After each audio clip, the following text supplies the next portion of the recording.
Hello and welcome. I am so excited to introduce Pili Yarusi, a devoted wife and mother who embodies the spirit of leading with Aloha in everything she does. As the co-founder and operator of Yarusi Holdings, LLC, alongside her husband, Jason, Pili plays a pivotal role in steering the ship of a multifamily investment firm that has successfully acquired over 2,000 units, valued at over $180 million since 2016. Pili serves as the founder and investor education and relations director for Yarusi Holdings, focusing on imparting knowledge and building strong relationships within the real estate investing community.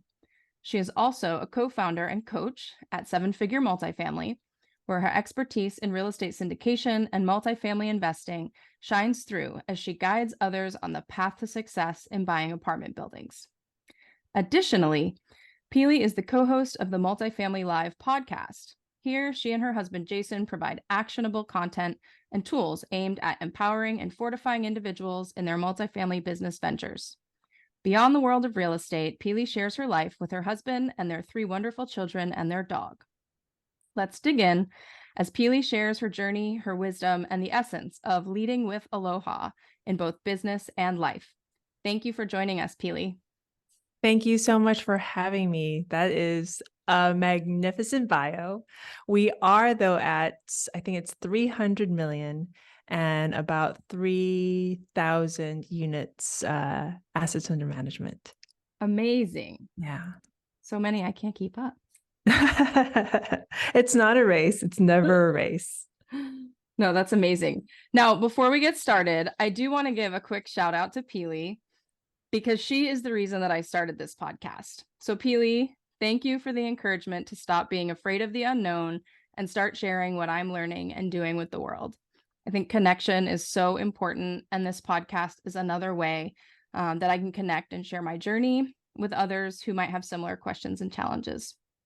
So Well, go ahead. I was going to say, well, you're doing a fantastic job. I am so proud of what you've created, and I cannot wait to see where this goes. Thank you. I just think it's really a great opportunity as we're all sort of on this journey to finding financial and time freedom. The more that we can kind of share our own experience, what's worked, what hasn't, lessons learned, the better off we can all be as we grow on the journey together. So thank you for the push. I really appreciate it. You're welcome. So with that, why don't we dig in and get started with you sharing a little bit with us about your journey to where you are now with real estate syndication? Okay, so my real estate journey started when I got pregnant. There's a little bit more to the story than that. So Jason and I decided to take and grow our family back in 2013.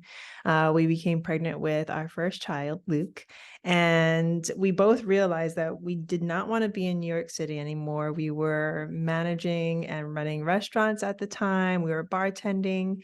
And we knew we needed to take the next step. And the next step was to join Jason and his family in their construction company. So Jason's family they have since sold a house lifting company where you actually went in and lifted a home, repaired the foundation. And that was a very good business to have in the Jersey Shore. So back in 2012, when Hurricane Sandy hit the East Coast, all of a sudden, my father-in-law's business, which was doing about 12 of these house raises a year, now they went to hundreds because so many people's homes got flooded because of Hurricane Sandy. So it was kind of perfect timing because we jumped in. Jason took care of operations while his father and brother jumped into the actual doing of the house lifting side. So Jason and I took over sales and operations. And that's kind of how our real estate journey started, because with construction, we saw the next step into house flipping. House flipping turned into wholesaling. And all this time we were trying to go for time and financial freedom. But you all well know house flipping and wholesaling, it's very transactional. We were just building another, I don't want to say cage, but we were building another job. It was like the restaurant industry. We were just there to serve others. And what we really needed to do was find a way to get more money for our time, to make more, quote, passive income. So we found large multifamily. And this was in 2016. We jumped into a mentorship program. And within 6 months of jumping into that mentorship program, took down our first 94 unit in Louisville, Kentucky. And since then, like I said before, we are at about 300 million assets under management, totaling about 3,000 units. That's awesome. I love y'all's story because it's so winding, right? Like it wasn't one day you just went from like bartending to, oh, like we're going to buy apartments. I did not And wake up one yeah. day. But I think that's really important because a lot of times I find, at least for me, like this whole idea of like finding your purpose, figure out like what are you supposed to be doing, and we think we have to figure out the end before we can take the next step. And I think you put it so eloquently when you said, like we figured out the next step. Like we knew we were starting a family, we wanted to do something different. So the next step, the next logical step was to go into business with his father's construction company. And then from there, the next step was flipping. And then, you just kind of made the next step and the next step. And then now, here you are.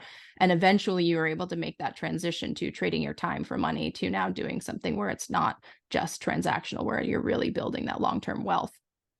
And I was just listening to something this week on Growth Day, and they were talking about that same idea of like, what's the next step? Like, don't worry about trying to figure out your life's purpose, your reason for being. Like, what do you enjoy? What are you working on? What's important with your family? What's important for your job? Like, what are the things that you want to do? And what's the next thing you could do to actually take action and move that forward? And I just think that's so, your story illustrates that perfectly. And the thing is, it doesn't need to be these huge leaps and bounds that we think they are.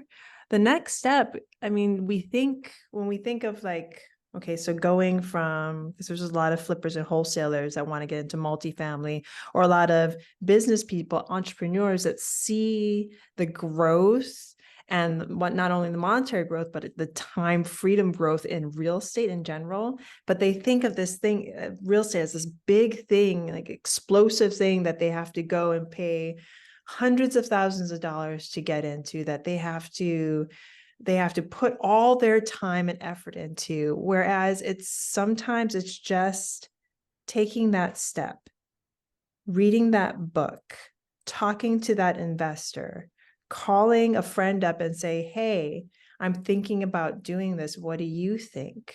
Like calling a friend up in the real estate industry, letting people know that this is what you want to do and taking one step at a time. For instance, when you joined 7-figure multifamily, you didn't just start the podcast. It took time.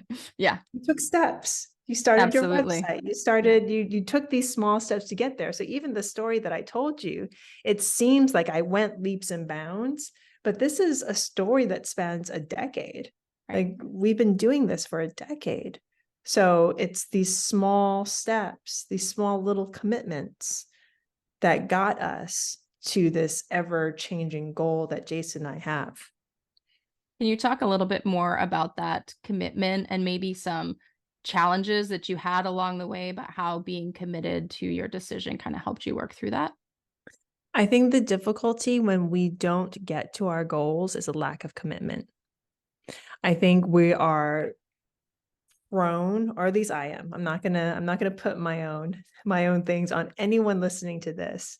So I am prone, or I have been prone to a lack of commitment in my life. I have gone through, not very many people know, I wanted to go into theater. I wanted to do Shakespeare and the classics in New York City and do that for the rest of my life and get paid for it. That was me in my 20s. That was my ultimate dream, to do Shakespeare for the public theater. Like that's what I wanted to do. I moved to New York. I took that huge step from Hawaii to New York. I went to college and I went to all the classes.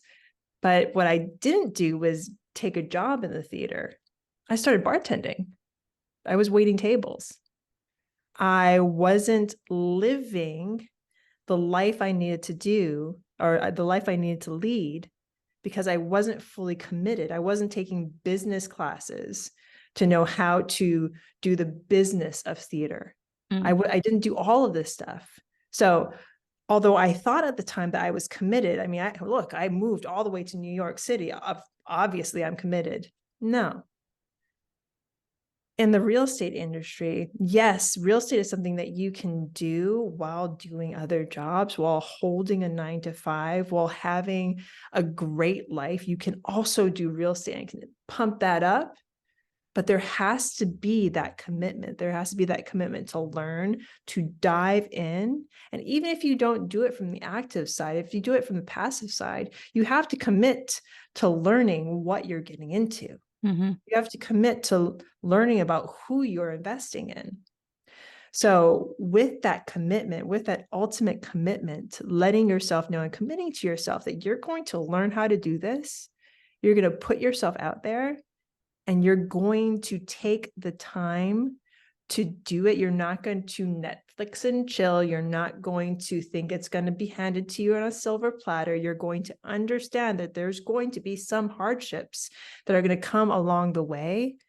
But through that, with your commitment, and underneath that commitment is this foundational why. Like, why are you doing it?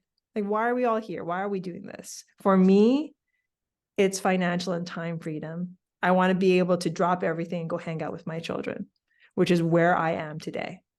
One of my partners called me like 3 o'clock and he was like, "Can you call this investor for me?" And I was like, "No, I'm with my kids." And he was like, "Okay, I'll call him myself." I'm like, okay, cool. But like the ability to say no, Yeah. how freeing is that? How many people that are listening to your podcast right now, and I'm talking to your listeners, how many times can you say no? Like, can you tell your boss no? Can you tell your children yes? Can you tell your family yes? Can you tell your health yes? Can you just, it's the who you say yes to and who you say no to. It's very, very important. And it comes from that why, and it comes from your ability to commit. Yeah, I think that is so good. And really, that whole thing of like, I think it's very easy for us to sometimes not acknowledge when we're saying yes and no to certain things, right? Like the Mhm. default is just to sort of like, oh, work called, I have to take it. And, by Yes. default, even if we're not like actively acknowledging that, when we're saying yes to that phone call, we're saying no to the family or the activity, whatever's going on Mhm. around us. And I mean, it is a choice, but in a lot of circumstances, it feels like it's not really a choice because, like, if we don't pick up the work call, maybe we don't have a job anymore, right? So, like, the sooner that we can get ourselves to that place of not having to trade our time for money and being in a position where we are truly in control of our schedule and our time, I think, like, it's hard to put a price tag on that. There really is significant value in that. And I've experienced, just a taste of that this year since I've been retired. And it's very difficult for me to fathom going back to like a traditional W-2 because of that. Because even though I have been hustling hard to try to learn the real estate stuff and, have made some sacrifices in terms of taking calls with investors when I should be doing something with the family or things like that. Like I'm Mhm. definitely still working to find that balance between those two things. But I think just even having a taste of like the ability to be in a position to make that decision and really feel like I can own it, there's nothing that compares to that. So 2 things you just mentioned. Number one, freedom tastes good. Yes, it It's does. the best taste, best smell, best feeling ever. Number two is that there's no such thing as balance. So the thing is, like, within that commitment, you have to figure out what your actual balance is. Mhm. The thing is, sometimes you're going to have to tell your daughters, tell your sons, tell your family, hey, you know what? Why don't you go watch a show? Mommy has to take a quick call. Yeah. They're not going to, it's one show. They're not going to say, oh no, mommy doesn't love me because she's letting me watch TV. It's the guilt that we feel though, Yeah. right? It's like, oh my goodness, I'm using the television to babysit my children while I go make millions of dollars. The guilt is there. The guilt is real. The thing is, it's like switches that you have to turn on and off in your brain. It's this guilt that we put on ourselves as parents. And I'm not only talking mothers, these are fathers and mothers, parents, that we feel that with time freedom, because this is what I thought. I thought, well, if I have all this freedom, then I should be homeschooling. I should be doing all these things. I should be like with my children all the time. No, you can make your decision of what that looks like. Yeah. Yes, Jason and I at one time were really going through towards that homeschooling avenue because that seemed to give us the most time freedom. We got to travel with our children. We just talked about this, right? Yes. Yeah. If you homeschool, you get to travel with your children. You get to do all these things with them because they're there with you. On the other hand, if you're of an entrepreneurial spirit and you are, especially if you're just getting into real estate and you don't have the hands and help to help out with Right. your children, half the time your children are going to be sitting with you while you're working. So unless you're having these conversations with your children that, hey, while mommy's working, you're going to do your work and you're going to have to like really schedule this out, all your children are going to see is mommy working. Right. Instead, if they go to school, they're going to be with their peers. They're going to learn from others. They're going to understand how the world works from other people. So again, a balance, like who do you want teaching your children? Mhm. Again, like I'm not this whole tangent I'm going on is not saying either way is right or wrong. It's just that you have to commit to it, right? You have to Yeah. commit to your choice. So if you send your children to school, you can't travel as much. But if you keep them at home, you have to really schedule out your work schedule to revolve around their education and their needs. So it's where do you want to go and what do you want to commit to?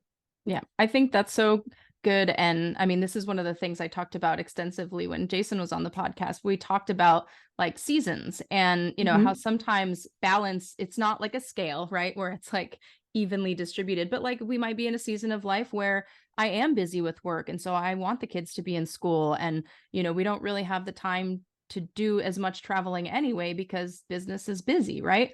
But hopefully, maybe in a few years, the kids will be a little bit older, they'll be able to appreciate traveling more. And maybe we can take a semester or a year where we do homeschooling slash world schooling, travel and do something like that. And that might make more sense when they're a little bit older and can appreciate it anyway.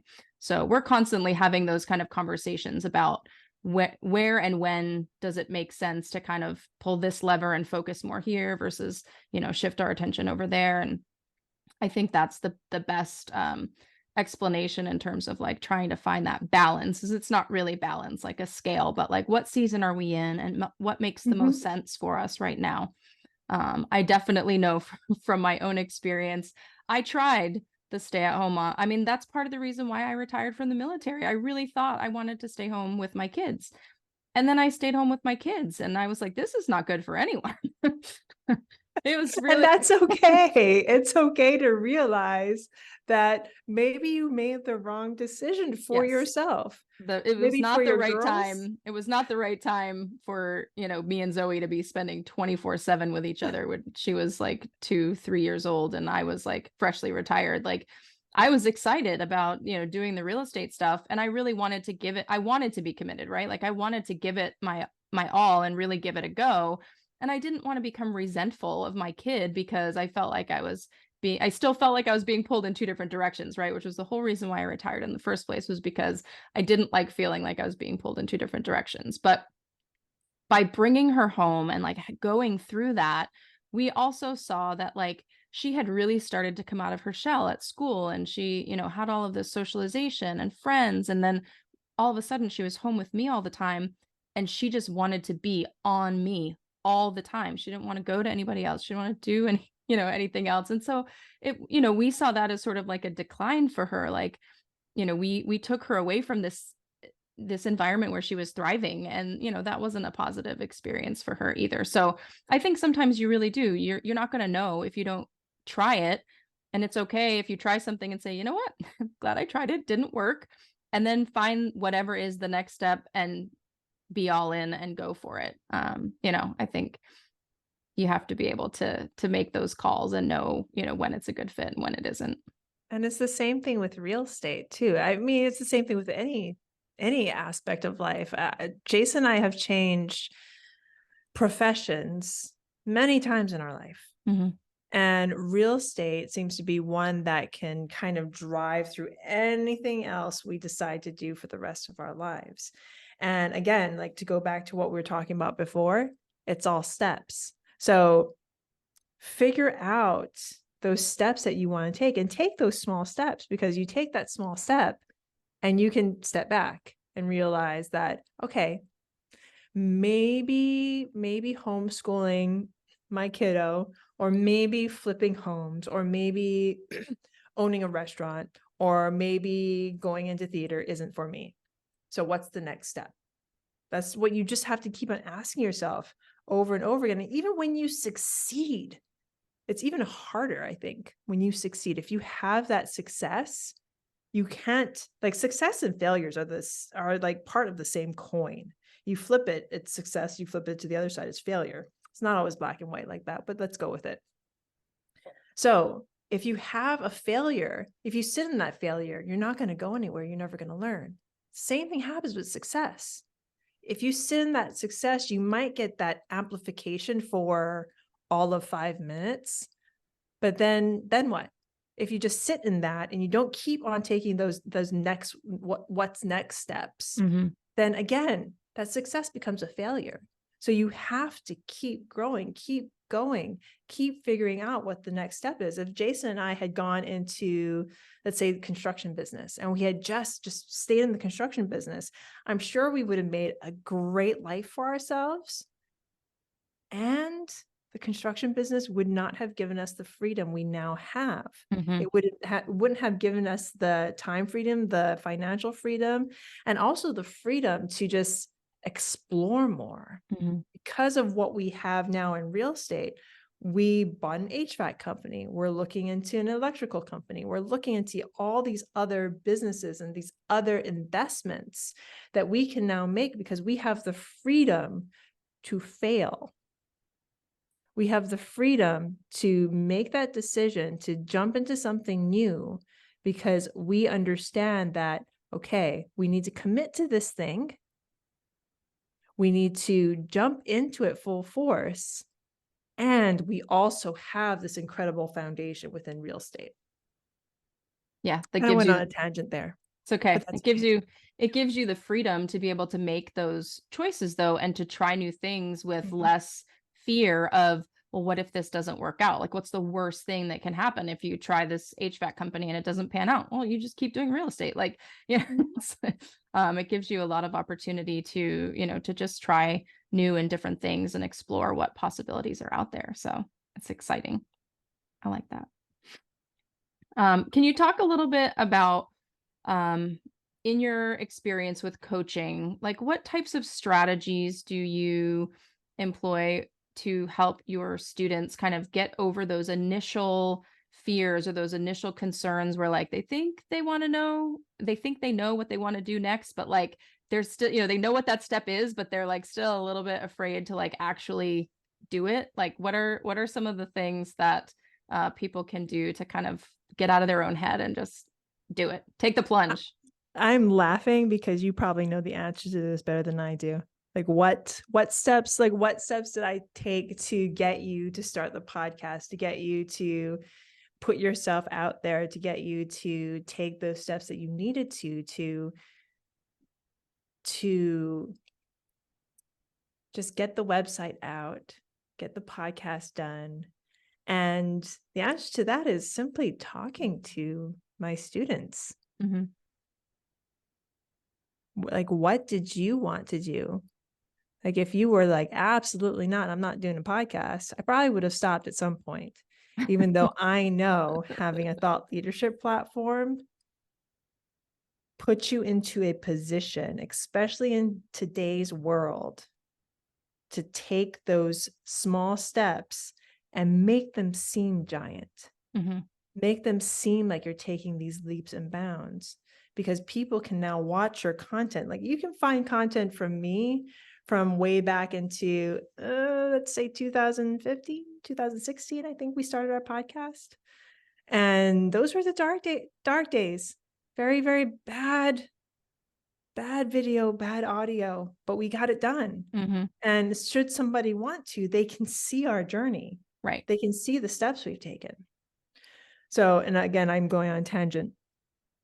So when I talk to my students, I need to figure out, I know what works and what worked for me. And I have to also understand what might work for somebody else that's getting into real estate, or somebody else that wants to get a thought leadership platform or wants to get themselves out there. In fact, one of my students, I kept on saying that he should do this, that he needs to get himself out there. At one point, I was talking to him. I was like, you know what? I'm sorry.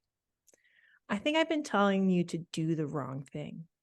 I don't think you need to get out there in a big way. I think you actually need to get out there in a small way. He was very community orientated. Mm. He's very well known in his small community. So what you need to do is to do a meetup just for your community and talk about all things real estate, but don't advertise it. Just print out pamphlets, go door to door, leave them in the mailboxes, and invite them over to your church. Mm. That's what you need to do. It scared him, but it also acknowledged this need for him to build within his community. He didn't want to go viral on YouTube. He Right. didn't want to become this big Instagram celebrity. Mm-hmm. What he wanted to do was serve his community. And that's what he did. But the thing is, what coaches need to do, and actually what everyone needs to do, is listen first and then respond. I think so often as coaches, we think, even though I've tried not to do this, we think we know better, right? Like, I think a good percentage of humanity thinks they know better. Yes. And I think it's hard sometimes, like, you know what worked for you. And Mhm. so that's, a proven path to success, right? From Yes. your perspective. But what works for you isn't necessarily always going to be what worked for somebody else. And so trying to kind of read between the lines and see where those differences are is, yeah, certainly a challenge. And the thing is, for a lot of people, though, because it worked for me and it's actually also worked for a lot of other people, Mm-hmm. the path that we took. Once we started to get our footing within real estate, we put together a podcast, which turned into a small mentorship program, which turned into a larger mentorship program. We're all over social media. We're just trying to get our word out. And in that way, and we've gone to many conferences, I've made many friends over the years. And this is how we've been able to expand our network. This is the path that a lot of my peers have taken as well.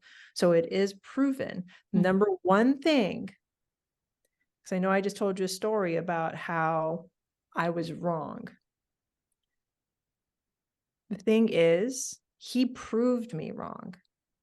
I understood from talking with him that wasn't where he needed to go, and he needed to do his own version of it. Mm-hmm. He didn't need to go big. He needed to go micro, like to his community, because his community he could raise capital from, he could find his partners from. And these are all people that he wanted to work with, but he didn't know how to talk to them from a real estate standpoint. All I needed to do is work on his mindset and say, yes, you can talk to them about real estate. Yes, they know you as this certain person, somebody that they know, love, and trust. Now you can become that person that they know, love, and trust that also does real estate, that can help them find financial freedom through real estate, that can help them make more capital on their capital. Yeah, I think that still really ties back in with what you were saying earlier too, though, about the next step and sort of like knowing yourself and knowing what your strengths are and what you're trying to accomplish in the different areas of your life and what makes sense. And when you think of it from that perspective, knowing what you know about this individual and what what they already have, it seems like it was a very logical kind of next step to do the community meetup.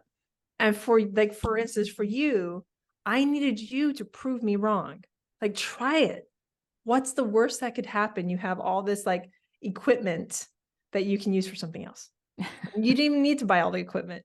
That was your choice. Yeah. But you need, like, I want my students to prove me wrong. But unless you take that first step, unless you try to get yourself out there, and a lot of students have done it different ways. For instance, we have a group of women within our group, and they're doing this 100-day challenge, and they are one of the people in the group, one of the women in the group, her Instagram is actually growing, so they're all kind of following her growth and doing this 100-day challenge. So kudos to her, because her growth is pulling up their growth, so they can all grow together within Instagram, because they're all posting, they're all getting themselves out there, getting their word out there, showing the steps that they're taking and teaching at the same time. So you don't have to, for anyone that's listening to this, you don't have to start a podcast. You don't have to go on Instagram. You don't have to go on Facebook. You just pick one and commit to it. Go all in. So if you, for instance, if you pick Instagram, go live once a day or once a week at least. Go live, post about what you're working on, maybe get a group together and post together.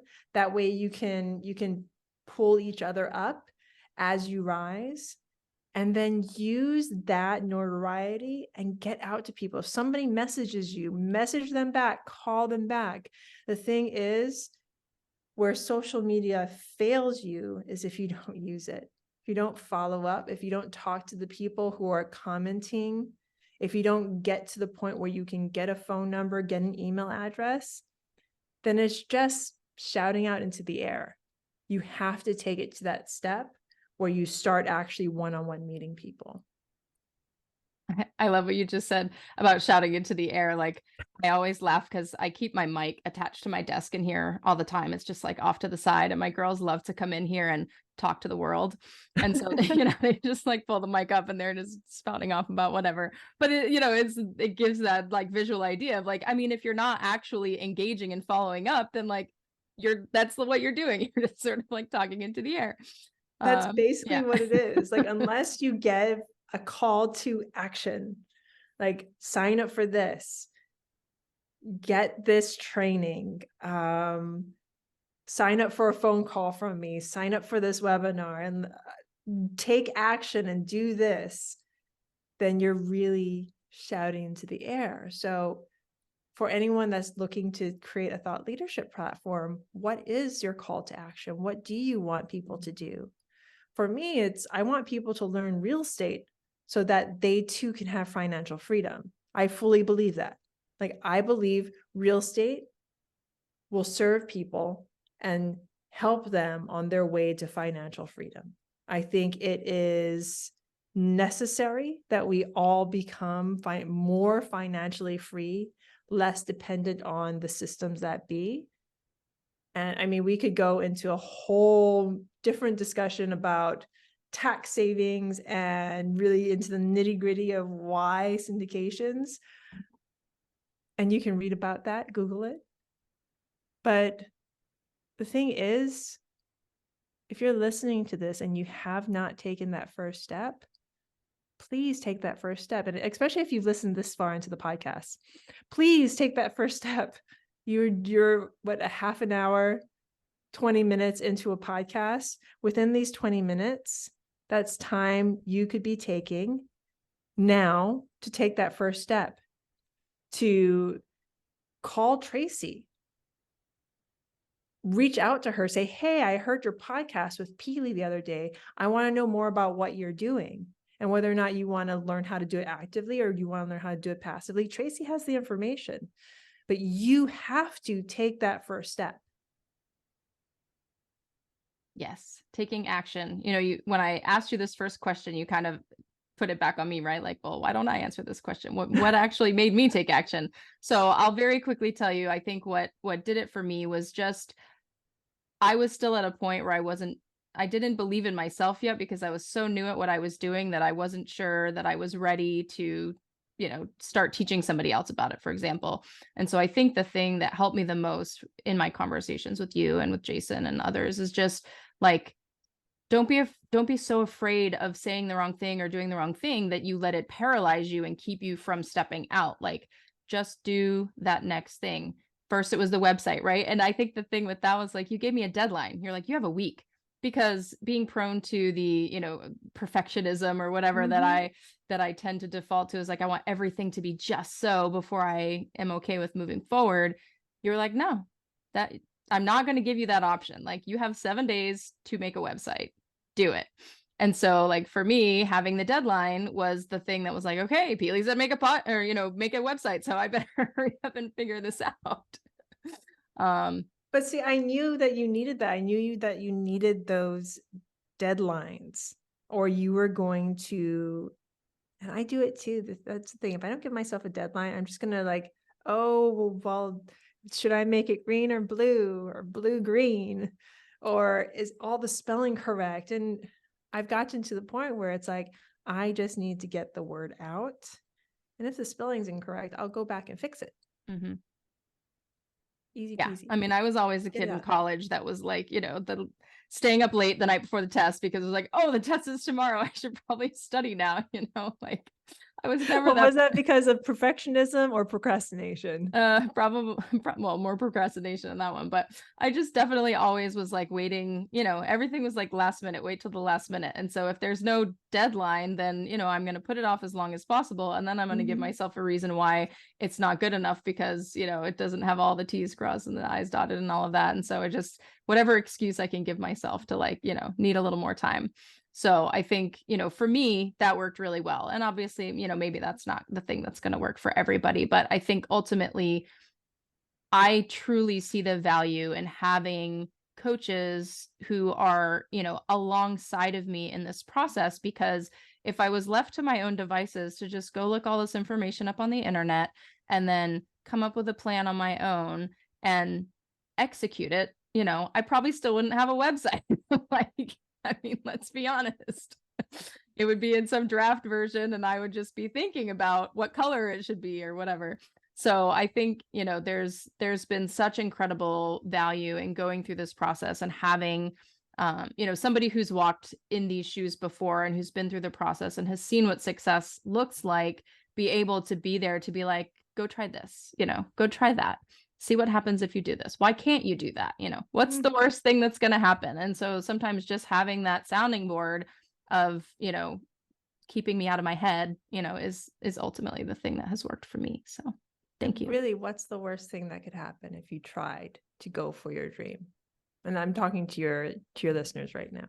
For Mhm. anyone that's listening to this and you're stuck on your website, whatever business that you might be doing or whatever thing that you might want to get into, what's stopping you? Like, what is really stopping you? And really, I want you to be honest with yourself. Once you're done listening to this podcast, and please listen to the end, really ask yourself, what is really stopping me? And for most of us, when you come to the nitty gritty of it, like really deep down, it's yourself. It's myself. Anytime that I've not gotten my goals done, I can only point at me. Even though, things might have happened in my life, things that were out of my control might have happened. When it comes down to it, it's the decisions I make and the commitments I make. There's that word again. It's a commitment that you make to that thing, that job, that business, that goal, that degree, that whatever it is. Hopefully it's real estate. You have to commit to it. So when those problems, those shiny objects, those other things, or maybe just your own mentality coming into your head say, I don't think this website's good enough, or, oh, my voice sounds weird, I shouldn't do a podcast. That's you. So really dig down into your commitment to yourself, to your family, whatever it is that you have to commit to, and your big foundational why. Why are you doing that?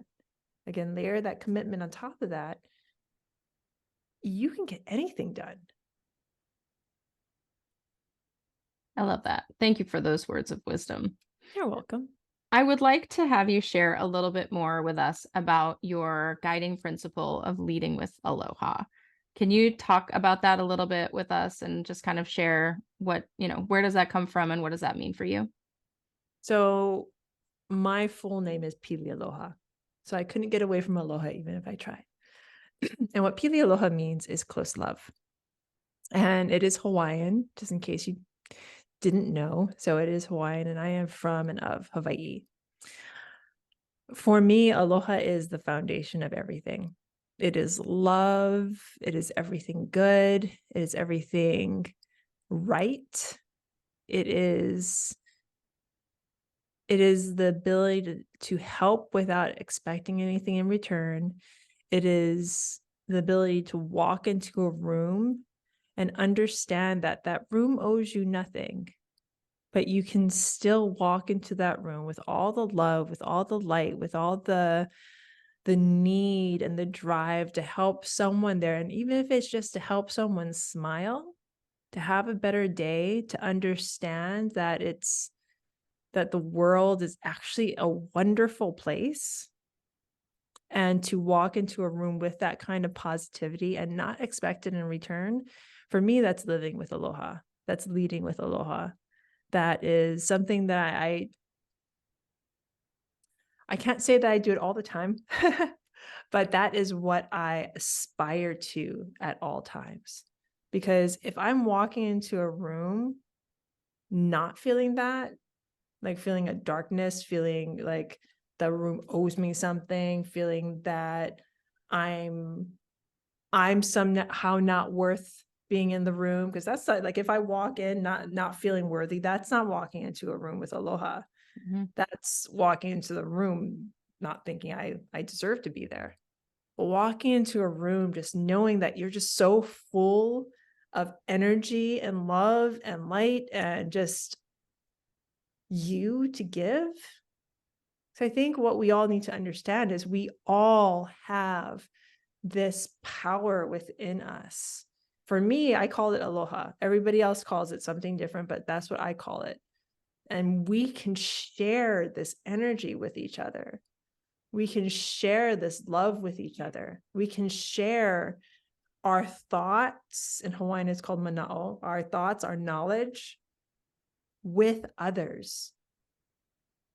And hopefully they'll reciprocate, and it'll be a sharing of ideas, a sharing of aloha, because that's how we all learn and grow. Like I learn, and we talked so much about how I'm teaching others, how I try to like get people, not even get people, I try to like shine the light. We want to be the lighthouse, not the Mhm. tugboat, right? Mhm. But the thing is, especially within the seven-figure group, it's very reciprocal. It's like a give and take. I learned so much from everyone I come across on a daily basis, whether it is a student, whether it's an investor, my husband, my employees, everyone that I welcome into my life, especially my children. It's reciprocal. I Mhm. give aloha and I usually get aloha in return, and my cup is always full. I find those days when my cup is empty, number one, it's usually because I'm expending too much and it's a choice that I'm making and I'm not letting myself receive. Mm. So again, leading with aloha, the best way I can describe it is imagine walking into a conference, just being so full of light, not only for yourself, but for those that you're going to have the ability to touch, that it's like a warm feeling. It's like a feeling of power, but not overcoming. Does that make sense? It does. I think that's such a powerful approach in terms of like acknowledging like the energy that we bring or take from a space, right? And this idea of like service without any expectation of something in return. I think you can't go wrong when you approach the world with that type of energy because, like you said, like it's almost naturally going to be reciprocated. In very rare circumstances can people like really come I back want at that with like something I awful. do want to talk about that rare circumstance. If you find yourself in that rare circumstance where you walk into a room or you're amongst others that are not returning that aloha, again, commitment and choice. You have the choice to walk out of that room. But first, you have to look to yourself. Am I going into that room with all the aloha, with all the energy that I can give? And is this darkness coming from me? Or am I in a room that I shouldn't be in? Because they're just like vampires. They're just sourcing too much of my aloha and not Yeah, reciprocating. looking to take and not. Yeah. Again, it's a choice. It's a choice because you can stay in that room and hope that at some point it's going to be reciprocated, or you can make the decision to find another room Yeah, I that think reciprocates. it's so good to acknowledge that, because a lot of times, especially if you're trying to do something new and you're learning something and you're most likely excited about it, and then you talk to friends or family, and maybe people aren't as supportive as you had hoped they would be. And I think sometimes it's important for us to acknowledge that like not everyone is going to be the cheerleader that you need when you're in that space, and it's okay to give yourself some space and distance from that energy, because just because they're not supportive of it doesn't mean it's not what you're supposed to be doing. And the thing is, just because there's something that you want to do, people don't owe you support, if that makes sense, Mhm. or don't owe you support in the way that you might be looking for it. So maybe you're not describing it well enough. Maybe they need time. Maybe whatever that needs to happen. You just need to understand and be open and be able to fill your own cup. And I do want to say this, like for teachers, for people that are putting themselves out there, for Mm, podcasters, sometimes it's going to feel like you're expending energy. Like we said before, talking into the air. You're mhm, expending all this energy and it doesn't feel like anything's coming back.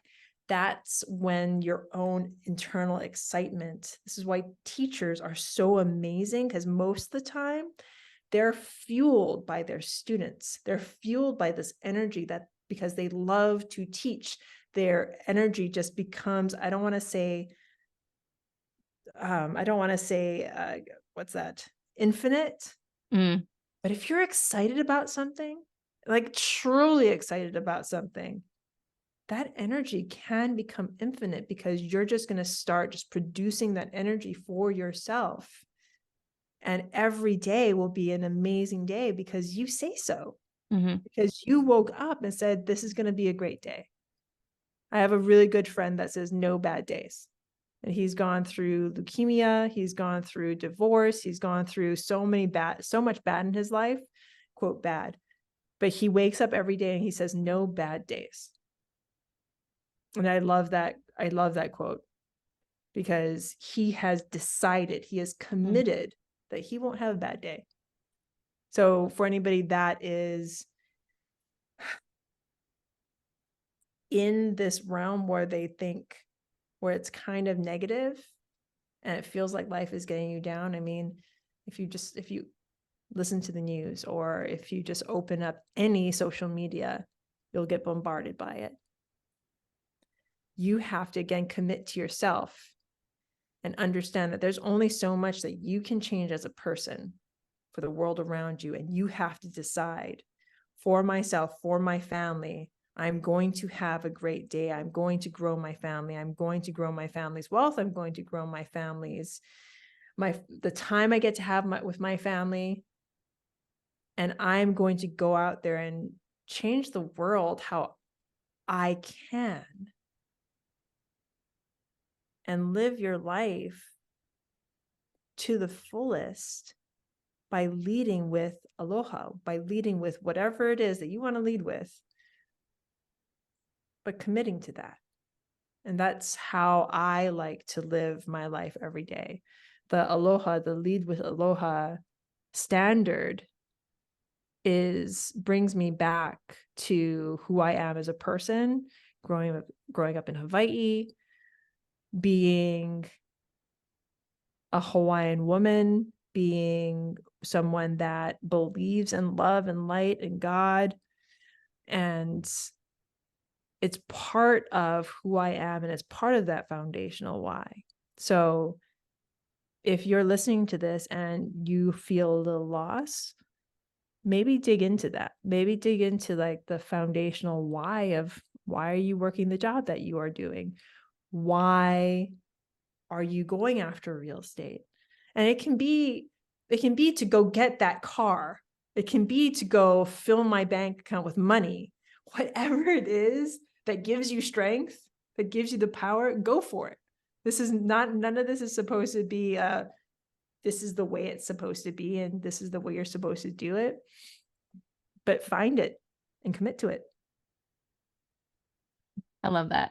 As we wrap things up, can you tell us a little bit about what is next for Pili and Yarusi Holdings, and whatever maybe you want to talk about the farm, whatever you want to talk about.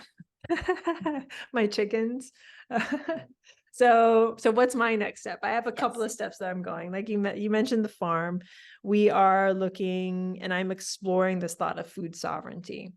And again, we could be here for a whole new podcast. But if you're interested, look that up. So we're taking a small plot of our property and building a food forest, and we have 11 chickens. So there's that step that we're taking. We're also taking a step into other businesses. I mentioned that we have an HVAC company. It's here in Murfreesboro, Tennessee. We serve the greater Nashville area, Armor Air. And we are also continuously raising capital. Right now, we have, in this very moment, if you're listening to this in December of 2023, we are raising capital for a project called Dempsey Cottages. It's here in Murfreesboro, Tennessee. Again, if you go to my website, which hopefully Tracy will put on the bottom, you can find out all about that. So personally, it's the farm, and business-wise, it's taking on other businesses. We had a goal of acquiring 2 other businesses, and we're almost there with our second one. And then real estate-wise, we're continuously growing our portfolio. Awesome. I look forward to continuing to watch that grow and unfold, especially the procurement of other businesses. I think that's, it's like a natural step once your real estate portfolio really starts to grow, to be able to diversify into other things. And so I think that's definitely something I'm always keen on learning more about for potential future opportunities once we get to the point where that makes sense. But thank you so much for being here with us today and sharing your heart with us and your passion to live with Aloha. It really does shine through in everything that you do. And I really appreciate you taking the time to be here with us today. Well, I appreciate you, Tracy. And for everyone that's listening to this, like I said, take the next step. And whether or not that is getting out of bed, or taking the next step and calling Tracy and asking her how to get into real estate, do it. Love it. What is the best way for our guests to get in touch with you or follow your journey if they'd like to keep following? Go ahead and check out my website, www.yarusi, my last name, YARUSI, Holdings, HOLDINGS.com. Hopefully you'll put the website in the show notes, and that's the best way to get a hold of me. Awesome. Thank you again, Pili, for joining us and sharing your wisdom with us today. We will definitely put that information in the show notes for easy access. And I just want to say a quick thank you to our wonderful listeners for tuning into this episode and being a part of this community. If you found value in this episode, please hit the subscribe button and leave us a review. Until next time, remember that your path to financial freedom and the life of your dreams could be closer than you think. Take that first step and explore your possibilities. Stay tuned for more insightful episodes. And again, thank you for listening.